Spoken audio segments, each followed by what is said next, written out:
Àṣà Yorùbá TV, ètò tó gbàṣà Yorùbá lárugẹ. Nínú àwọn òfin tí ẹ wá sọ̀rọ̀ lé lórí, mo fẹ́ ká máa wọnú àwọn kọ̀ọ̀kan nítorí àwọn àgbà bọ̀ wọ́n ní ìlú tí ò sí òfin ẹ̀ṣẹ̀ ò sí ńbẹ̀. Èyí tí mo fẹ́ kí àkọ́kọ́ lọ nínú ẹ̀ ni òfin tó de lọ́kọ láyà, gẹ́gẹ́ bíi pé nígbà tí wọ́n fẹ́ ṣègbéyàwó nísìn tó bá ti lè lọ ti ọwọ́ tí ìjọba bọ̀ léyìí tí wọ́n ń pè ní court marriage. Àkọ́kọ́ mo fẹ́ kẹ́ ẹ ṣàlàyé fún wa báwo ni wọ́n ṣe ń ṣe léyìí tí ó fi ń rọrùn, àti wípé tí wọ́n bá wá ṣe náà tán ẹ̀tọ́ wo ni ọkọ ní, ẹ̀tọ́ wo ni ìyàwó ní. Ẹ jẹ́ ká kọ́kọ́ ti bẹ̀ yẹn mú kí n tó tún wá béèrè ìbéèrè mi lórí ẹ̀. Ẹ ṣé. Ọ̀nà méjì ni ìgbéyàwó pín sí lábẹ́ òfin. Eléyìí tá à ń pè ní customary marriage wà, eléyìí tá à ń pè ní statutory marriage wà. Mistake kan tí ọ̀pọ̀lọpọ̀ wa ń ṣe, tí lọ́ọ̀yà míì jẹ́ ń ṣe pàápàá ni pé a máa ń rò pé eléyìí tá a pè ní court marriage yẹn, àwọn méjèèjì ìgbéyàwó ni wọ́n lábẹ́ òfin. Ohun tí àwọn èèyàn ṣe máa ń rò pé ìkan pé ó fẹsẹ̀ múlẹ̀ ju èkejì, ó ní wípé àwọn nǹkan tí ìkọ̀ọ̀kan fàyè gbà. Ní ti customary marriage, ó fàyè gbà pé ká níyàwó ká tún fẹ́ míì lé, whereas the other one kò fàyè gbà. Nítorí náà ẹlòmíì tí ó bá ṣe ìgbéyàwó olórùka tó ń pè ní marriage under the act, tí ó bá di pé wọ́n fẹ́ ṣe divorce, ẹlòmíì ọkọ yẹn ti fẹ́yàwó under customary kìíní, nígbò bá fẹ́ another one, a ní láti lè sa láìní ẹni asáré lọ fún ẹnìkan lórùka. Ní ojú tèmi, ẹni tó wà nílé tẹ́lẹ̀ ó ní ẹ̀tọ́, ẹni tó ń bọ̀ tó lọ gbòrùka kò ń ṣe pé ẹ̀tọ́ tiẹ̀ pé overshadow ti ẹni tí bí tẹ́lẹ̀. But tó bá yẹ pé ọkùnrin yẹn tí ò bá fẹ́ ṣe àṣìṣe, tó bá fẹ́ àwọn méjèèjì ní abẹ́ customary marriage, ó sì ṣeéṣe. Torí pé marriage under the act, òfin wà pé o ò lè ṣe marriage when you have a subsisting marriage. Bẹ̀tẹ̀ òun yẹn á fọwọ́ rọ pé subsisting marriage yẹn ṣe bí customary, it is wrong. Ìbá jẹ́ customary, still àfi tó bá pò lọ kọ ẹni yẹn lábẹ́ òfin ló tó lè ṣe court marriage tó ṣe. So ẹni tí ó wà ní under customary marriage tẹ́lẹ̀ tó bá mọ ẹ̀tọ́ ẹ̀, ó lè lọ court pé marriage tó ṣe yìí pé it's not statutory. If it is or it's not right. If you want to marry again, you can marry under customary, but not that pé wàá wá sá lọ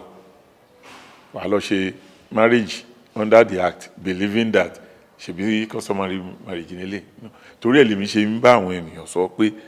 ní ojú tèmi they have the same effect, yàtọ̀ sí ohun tí oníkálukú wọn fàyè gbà.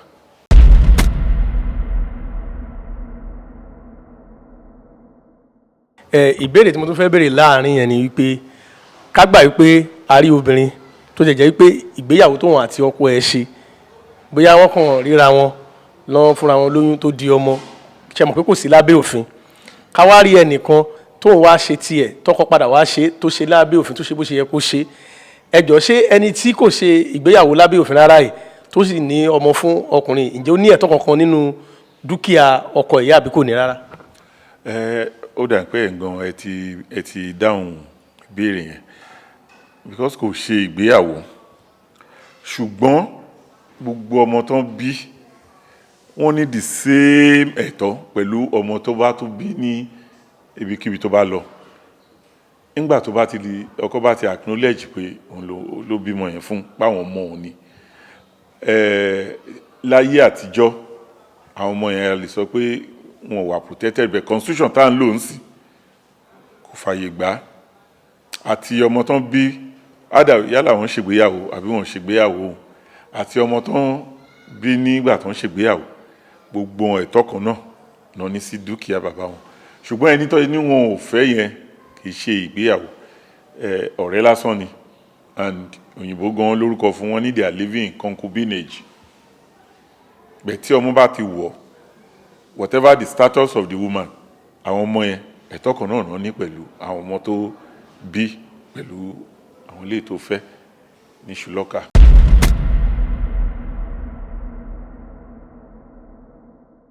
ẹjẹ́ àtún wá gba ibì kan wò ìyàwó tá a ṣe lábẹ́ òfin ká wá gbà wípé bóyá nǹkan kan fẹ́ ṣẹlẹ̀ bí èdè àìyedè nínú àwọn méjèèjì ṣé ọkọ ló lẹ́tọ̀ọ́ láti fi ìyàwó sílẹ̀ ni bóyá ńgbà tí wàhálà bá ń pọ̀ ńbẹ̀ àbí ìyàwó ló ní ẹ̀tọ́ láti fi ọkọ sílẹ̀. òfin ò ní abẹ́ òfin ti common law ti wà òfin ò dé ẹnikẹ́ni pé o ò lè fi you have the freedom of association under the constitution so tí ó bá dà pé ìgbéyàwó kan kò fẹ́ rọrùn mọ́ any one of them ló lè decide pé kíní yìí ò tẹ́ mi lọ́rùn mọ́ èmi gan dẹ̀ tiẹ̀ máa ń encourage àwọn èèyàn tó bá fẹ́ lè torí lẹ́nu ọjọ́ mẹ́ta yìí ló di pé kí ọkọ àbí aya kan máa yọ ọ̀bẹ kan máa kun ara wọn bíi námà láàrin ilé mo ti ń rí i pé àwọn kíní ìgbà bá ti ń rí i pé ìbínú aṣọ tí ń pọ̀ jù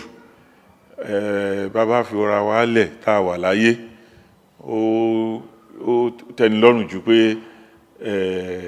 àwa resort tó rí pé ọkọ àtìyàwó ń stab ara wọn sáàrin ilé so àwọn lábẹ́ òfin kò sí ẹni tí òfin sọ pé àwọn ò lè lọ the only thing ni pé nígbà tí lábẹ́ òfin ti olórùka nígbà tí èèyàn bá number one bẹ́ẹ̀ bá ṣègbéyàwó bóyá ìgbéyàwó ò tí ì pé 3 years ẹ kàn lè dédé wá gbé ẹ fẹ́ in fact ẹ máa kọ́kọ́ take leave from the court kẹ́ tó lè bring ní àlàyé yẹn máa wà the reason then ó tún ní àwọn òfin kéékèèké míì àwọn míì tó yẹ pé mi ò rí mọ́ ó kàn ó lọ so mo fẹ́ kọ̀ ó níye ọdún tí ẹ ti gbúdọ̀ fira yín lẹ̀ tẹ́lẹ̀ sọ pé desertion then ní abẹ́ òfin yẹn àwọn ẹ̀ṣẹ̀ tí obìnrin lè ṣẹ̀ àbí ọkùnrin èmi ní àgbèrè kìíní kan oríṣiríṣi but lábẹ́ òfin wa under the act there is only one major thing tó ní láti prove tó bá ti prove gbogbo àwọn kan tó lò ẹ̀ṣẹ̀ tó ṣẹ̀ yẹn ó find it intolerable láti gbé pẹ̀lú ẹ̀ ìyẹn la máa fi kásẹ̀ gbogbo ẹ̀ ìyá tó gbà pé ó ní ti ìbéèrè yín kò sẹ́ni tí ò lè mú ẹjọ́ wá pé mo fẹ́ fi ẹnì kejì lẹ̀.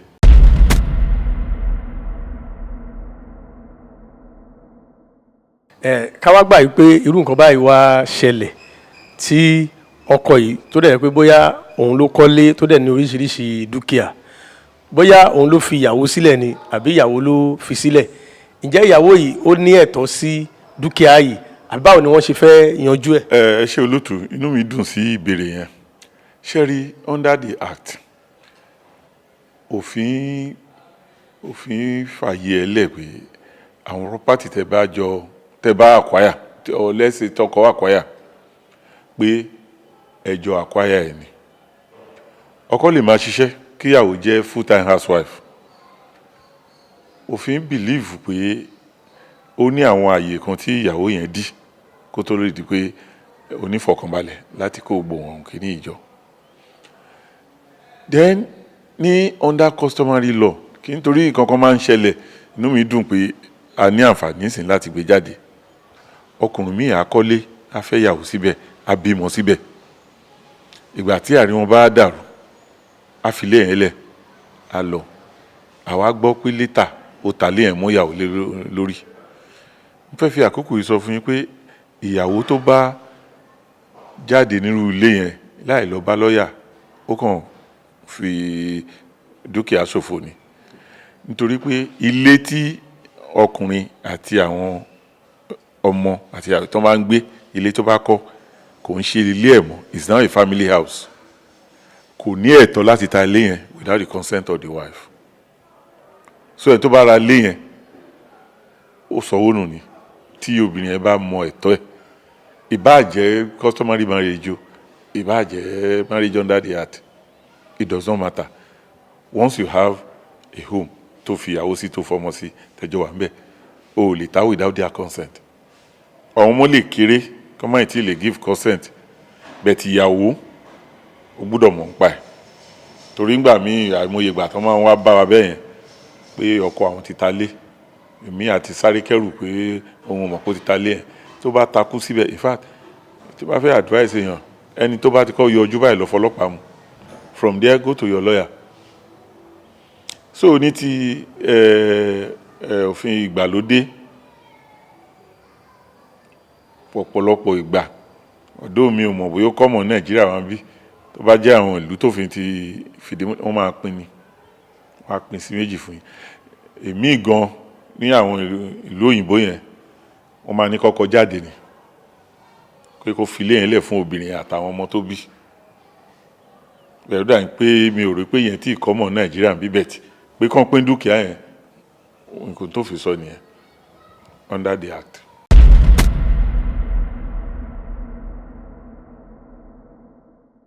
Ẹ ṣe àdúpẹ́. Èyí tí mo tún fẹ́ béèrè ni wípé tí ọkùnrin tó ṣe ìyàwó lábẹ́ òfin àbí ìyàwó tóun náà tóun àtọkọjọ ṣe ìgbéyàwó lábẹ́ òfin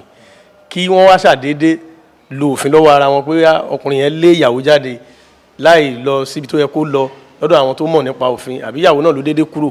kí ni ìjìyà tó wà fún ẹni tó bá ṣe irú nǹkan báyìí? Ṣe rí lábẹ́ òfin tá à ń sọ mo ṣe sọ eléyìí tá a ṣe ní ti àṣà ilẹ̀ wa náà òfin ni o torí a bá ní customary law ta ní under the act gbogbo wọn òfin ni customary law is law. Dẹ́n pé ènìyàn fi ìyàwó lẹ̀ mi ò rò pé nǹkan kan tí wà the only thing tófin ibi tí òfin lúgọ sí ni pé òfin kan wà tá à ń pè ní bigamy. Bigamy ni pé o ṣe ìyàwó láì tí tú ìgbéyàwó yìí ká o tún lọ ṣe míì ìjìyà ọdún 7 ẹ̀wọ̀n ni. Ṣùgbọ́n láti ọjọ́ tí òfin ti wà ní Nàìjíríà mi ò rò pé ẹyọ kan bó ti ṣẹlẹ̀ pé wọ́n gbé ọkùnrin kan sẹ́wọ̀n torí bigamy torí mo mọ̀ mo ṣe jókòó yìí pé ó common very common mo mọ̀ so many people mo mọ̀ àwọn tó súnmọ́ mi tí pé wọ́n ṣe ìyàwó olórùka lẹ́ẹ̀ tó fẹ́ yàwó mi torí ọlọ́pàá tó máa mú ẹ gan òun fúnra ẹ̀ bí ò bá tí ì ṣe ń sìn ó sì ń rò pé ó possible. Ọ̀pọ̀lọpọ̀ adájọ́ tó fẹ́ da gan ọ̀pọ̀lọpọ̀ ó ti ṣe pamọ́ síbì kan. So mo rí pé òfin yẹn ò fi gbogbo ara múlẹ̀ ní ilẹ̀ wa ń bí ṣùgbọ́n ó wà ń bẹ̀ o torí tí òfin dàbí kìnìún ni tá a rò pé òkú ni tá a lọ fà nírù ṣùgbọ́n wá jẹ́ àyè kò sí excuse fún tọ̀hún pàtó bá kojú dà. So bófin ṣe wà nìyẹn ó wà ní òfin wa minimum of 7 years imprisonment fún bigamy.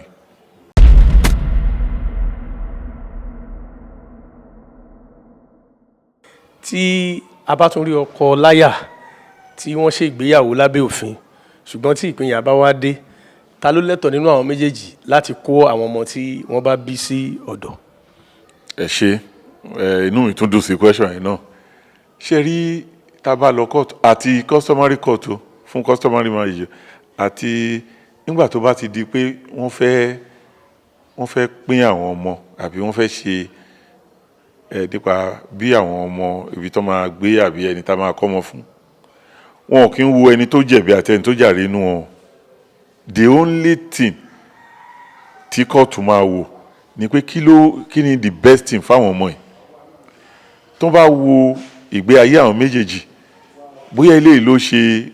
bóyá ìyàwó ló ṣe gbogbo nọ́nsẹ́ǹsì tí marriage fi dàrú kò kan court. Ó lè jẹ́ ìyàwó yẹn ló máa wò pé tá a bá fi ọkùnrin yìí ó máa lọ bí iṣẹ́ òun ò ní ráyè tọ́jú ọmọ obìnrin yìí ló lè tọ́jú ọmọ. Ó lè jẹ́ obìnrin yẹn gan ó lè jẹ́ òun ló ṣàgbèrè bẹ̀ẹ̀ tó fi hàn ní wò wọ́n á wo interest àwọn ọmọ.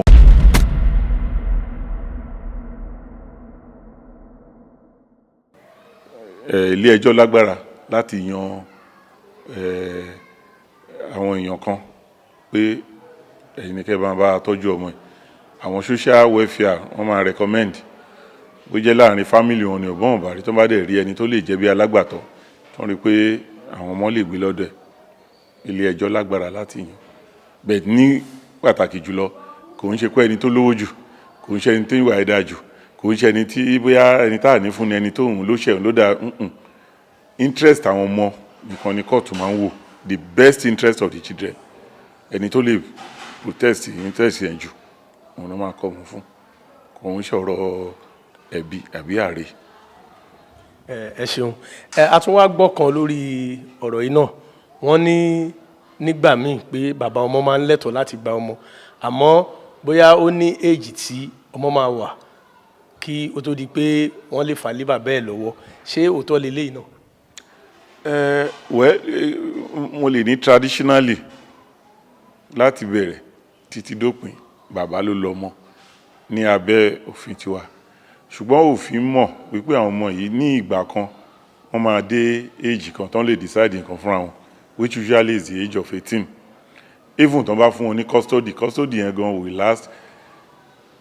that is mo fẹ́ gbé lọ́dọ̀ èèyàn báyìí, ẹni báyìí ni kò gbé lọ́dọ̀ ẹ̀, by the time the child is 18 òfin yìí believe pé ó ti lè dá decide fúnra rẹ̀ pé ọ̀dọ̀ èèyàn báyìí ni máa wà. Tó bá jẹ́ àwọn ìlú tó lajú ju tiwa gan pàápàá, ọmọ ti lẹ́tọ̀ọ́ láti apply fún ilé council pé ókè òun ti fẹ́ máa dágbé, á dẹ̀ máa gba owó unemployment benefit tó lè máa fi tọ́jú ara ẹ̀ dìgbà tí bójú máa wáṣẹ́ ní bójú school, so kò ní ìdí pé ó tún so mọ́ bàbá àbí ìyá mọ́. But before that time ohun tí adájọ́ máa wò, ohun tí kóòtù máa wò ni pé kí ló lè rọrùn fún àwọn ọmọ ìjú, kí ló lè pay wọn fún ọjọ́ iwájú wọn, òun náà máa fi decide ibi tó ọmọ máa wà. Kò ń ṣọ̀rọ̀ pé bí bàbá ló ní, ìyá ló ní àbí èmi ni mo ní. Human beings, we are not owned by anybody.